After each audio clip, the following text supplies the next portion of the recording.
आइए जानते हैं अप्रैल महीने के कर्क राशिफल में। तो सबसे पहले आपके ग्रह काल बताएँगे और फिर जीवन के विभिन्न पहलुओं के बारे में एक-एक करके हम बताएँगे। तो जो यह महीना है कर्क राशि के जातकों के लिए कुछ हद तक अनुकूल परिणाम देने वाला साबित हो सकता है। आपके एकादश भाव में देवगुरु बृहस्पति विराजमान रहे, पंचम भाव, सप्तम भाव और नवम भाव को देखेंगे और आपके भाग्य में वृद्धि करेंगे। भाग्य की कृपा से धन लाभ के योग बनेंगे। आपके प्रेम संबंधों के लिए भी अनुकूलता से भरा महीना रहेगा। साथ ही व्यवहार में भी प्रगाढ़ता आएगी।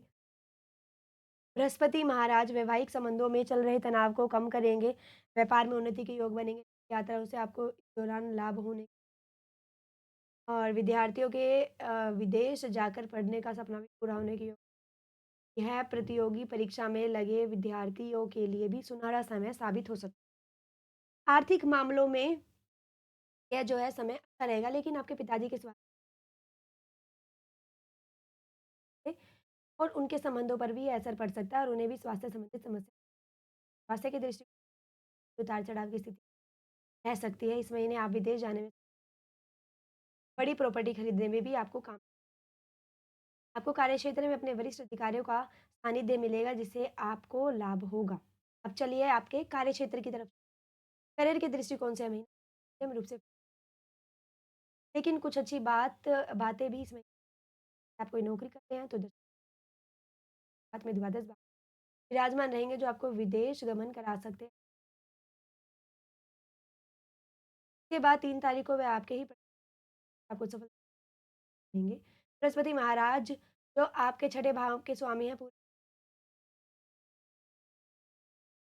विशेष लाभ मिलने की संभावना है और आपके वरिष्ठ अधिकारियों को उनका भाव रखें और आपसे उनकी निकटता आपको समय समय लाभ पहुंचाए। उनकी नज़रों में आप एक अच्छे व्यक्ति होंगे जो कार्य क्षेत्र को।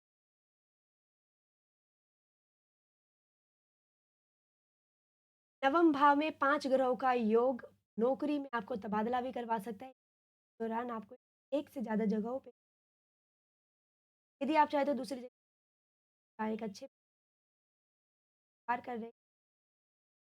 व्यावसायिक यात्राएँ आपके लिए लाभदायक साबित होंगी। महाराज पूरे महीने नवम भाव में रहेंगे। इसके फल आप जितना ज़्यादा प्रयास यात्राएँ करेंगे, आपको एक बात जो है आपको ध्यान रखनी है कि आपके पास कई ऐसे अवसर आएँगे जिससे आपको कुछ ना कुछ काम मिल सकता है, लेकिन हर काम अच्छा उनमें से काम कानून के विरुद्ध जाकर भी करते हैं। इस दौरान कुछ भी करने से बचे नहीं तो आप मुसीबत में हैं। चलिए आपके आर्थिक जीवन की बात करेंगे। आपकी आर्थिक स्थिति को देखा जाए तो महीना कई मायनों में दिखाई दे रहा है। महीने की शुरुआत में कुछ कमज़ोर स्थितियाँ रहेगी क्योंकि मंगल महाराज द्वादश भाव में बैठकर आपको कुछ खर्च करवा सकते हैं, बढ़ा सकते हैं। चोट लगने की स्थिति है इसलिए थोड़ा सँभल कर उस पर खर्च हो सकता है। यदि आपके काम के सिलसिले में एक साथ खर्च हो सकता है, लेकिन 3 तारीख को ही मंगल महाराज आपकी राशि में प्रवेश कर जाएँगे जो आपके लिए अनुकूल होगा और राजयोग समान परिणाम मिलने लगेंगे। इससे आपको आर्थिक लाभ मिलने की स्थिति बनेगी। पूरे महीने एकादश भाव में आपकी आमदनी को और आपको धन लाभ भी प्रदान करेंगे। शनि महाराज नवम भाव में बैठकर एकादश भाव को पूर्ण तृतीय दृष्टि से देखेंगे जो आपके लगातार आमदनी जरिया प्राप्त होता रहेगा। इसके अतिरिक्त शनि महाराज महीने के उत्तरार्ध में 14 तारीख से दसम भाव में प्रवेश करेंगे और अपनी ही उच्च राशि में होंगे। इससे सरकारी क्षेत्र से तो लाभ के योग बनेंगे और आपको अनेक माध्यमों से इस दौरान आपको आर्थिक जो है आपकी वो मजबूत रहेगी और महीने के शुरुआती कुछ दिन शेयर बाजार में निवेश करना आपके लिए लाभदायक साबित हो सकता है। महीने का उस दौरान सावधानी बरतनी होगी। इस तरह के निवेश के से हाथ पीछे खींचना ही बेहतर रहेगा। हालाँकि आप दीर्घकालीन निवेश के बारे में गंभीरता से विचार कर सकते हैं। आप अपने संतान के भविष्य के लिए भी कोई अच्छी योजना में धन निवेश कर सकते हैं। अब चलिए आपके स्वास्थ्य के बारे में बात करेंगे। यह महीना स्वास्थ्य के दृष्टिकोण से ठीक-ठाक रहने की संभावना है। फिर भी आपको अपनी स्वास्थ्य समस्या साथ में मंगलवार द्वादश के भले ही वह 3 दिन तक वहाँ रहेंगे, लेकिन स्वास्थ्य समस्या वो बढ़ सकती है। किसी भी तरह की चोट लगने की स्थिति बन सकती है, इसलिए थोड़ा सावधानी से वाहन चलाएँ। उसके बाद मंगल महाराज आपकी राशि में आ जाएँगे। इस दौरान गुस्से में आकर किसी को उल्टा-सीधा ना बोलें, इससे आपको उच्च रक्तचाप मतलब हाई बीपी हो सकती है या अनियमित रक्तचाप को परेशान कर सकता है।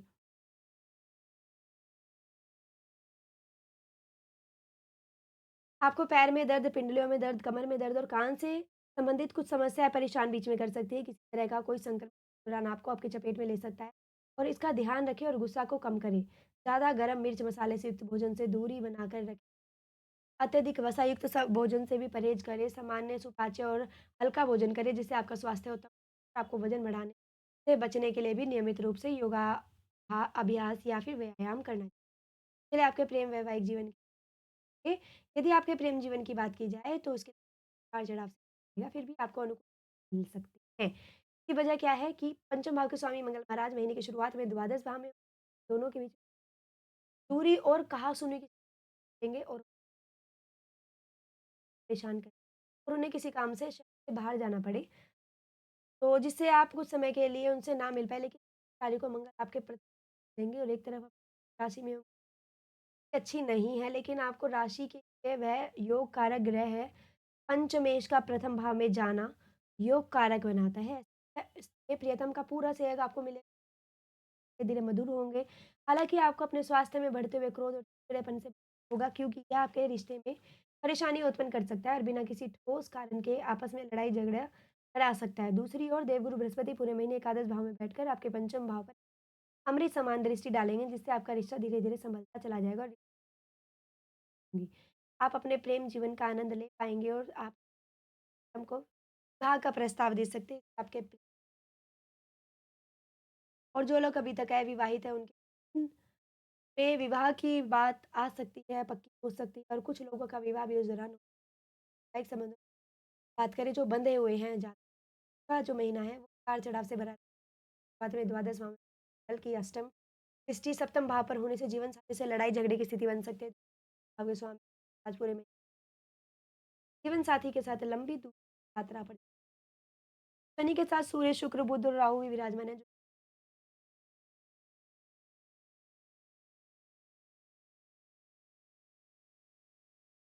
इस सब के बावजूद बृहस्पति महाराज सप्तम भाव को भी देगा। साथ ही धीरे-धीरे आपसी आपसी समझ परिपक्व बनाएगी और आप एक-दूसरे को बेहतर तरीके से समझेंगे। ध्यान रखें कि आपको अपने व्यवहार को सँभालना होगा क्योंकि उसकी वजह से रिश्ता बिगड़ सकता है। पारिवारिक जीवन के बारे में बात तो पारिवारिक जीवन के लिए को मध्यम रहने की संभावना नवम भाव में विराजमान रहेंगे। तो ऐसे में माता और पिता कुछ समस्याएँ को कुछ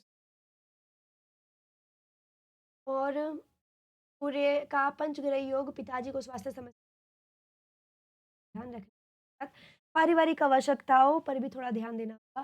7 तारीख से नवम भाव में बैठे बुध महाराज 13 जाएँगे और यह समय कुछ लेकर आएगा।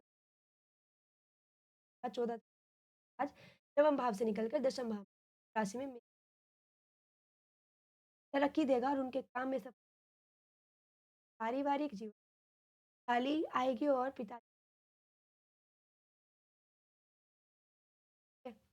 तो पारिवारिक जीवन तो सही से व्यतीत होगा और इसमें आपके भाई-बहन को आपकी आवश्यकता आपको उनकी मदद के लिए तत्पर रहना चाहिए। परिवार को लंबी यात्राओं पर जाने ध्यान रखें कि यात्राओं के दौरान किसी को असुविधा ना हो। अब चलिए आपके हम उपाय हम कुछ बताएँगे जो सकारात्मक चीज़ों को अगर आप सकारात्मक करना कुछ उपाय करने पड़ेंगे और वो उपाय हम आपको बताएँगे। आपको अपनी राशि के स्वामी चंद्र महाराज के बीच का जाप करना चाहिए, रुद्राभिषेक कराएँ अथवा प्रतिदिन शिवलिंग पर दूध मिश्रित जल अर्पित करें, हनुमान चालीसा का पाठ करें, ये अत्यंत लाभदायक होगा और गुरुवार के दिन का वृक्ष लगाएँगे तो ये भी सही होगा। और ऐसे ही नई राशियों को जानने के लिए हमारे चैनल को सब्सक्राइब करें व वीडियोज़ को लाइक करना ना भूलें।